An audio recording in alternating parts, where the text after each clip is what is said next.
உயர் பல்நோக்கு கொண்ட மருத்துவமனையாக மாற்றித் தருமாறு முயற்சி செய்யுமாறு என்ற கோரிக்கை வைத்திருக்கிறார்கள். அதற்காக நான் கடைசி வரை நின்று போராடி அதை செயல்படுத்திட எல்லா விதமான முன்முயற்சிகளையும் செய்வேன் என்று இந்த நேரத்தில் இந்த பத்திரிகையாளர் சந்திப்பில் முதல் வாக்குறுதியாக தருகிறேன். அதேபோன்று அண்ணாமலை பல்கலைக்கழகத்தில் ஓய்வு பெற்ற ஆசிரியர் ஊழியர்களுக்கு பென்ஷன் மற்றும் நிலுவைத் தொகை வழங்கப்பட வேண்டும் என்ற செய்தியை சொன்னார்கள்.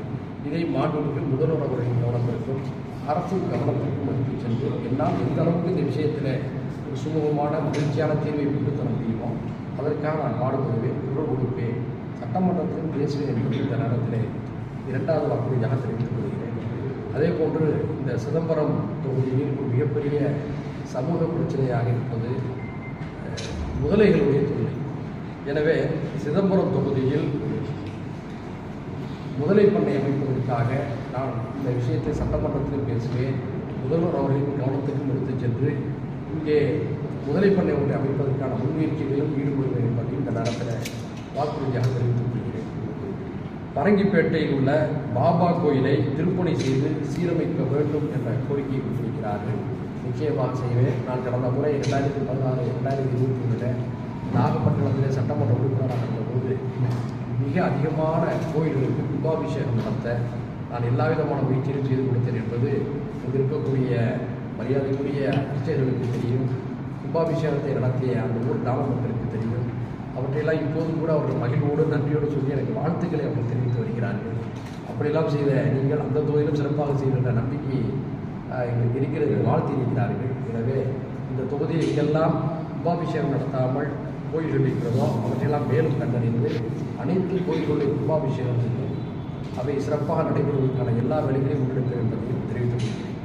அடுத்ததாக பரங்கிப்பேட்டை கிள்ளை பகுதியில் ஒரு பெண்கள் கல்லூரியை கொண்டு வருவதற்காக நான் பாடுபடுவேன்.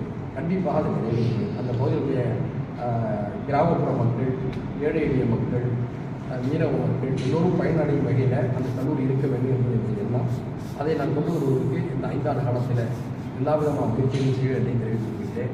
அதே போன்று பரங்கிப்பேட்டை என்பது இந்தியாவிலேயே, இன்னும் சொல்லப்போனால் ஆசியாவிலேயே முதல் இரும்பு தொழிற்சாலை அமைக்கப்பட்ட ஒரு பாரம்பரியமான துணைமுக நகரம். அந்த பரங்கிப்பேட்டையுடைய அபிவிருத்திக்காக, அதனுடைய மேம்பாட்டுக்காக நான் எல்லா விதமான முன்முயற்சிகளையும் முதல்வருடைய கவனத்துக்கு எடுத்து செய்வேன் என்பதை இந்த நேரத்தில் தெரிவித்து வருகிறேன். அது மட்டுமல்லாமல் வேறுபட கோரிக்கைகள் எதுவாக இருந்தாலும் என்னுடைய கவனத்தில் கொண்டு வாருங்கள், அவற்றையெல்லாம் நான் பரப்புரை செய்வேன், பாடுகள் வேண்டும்.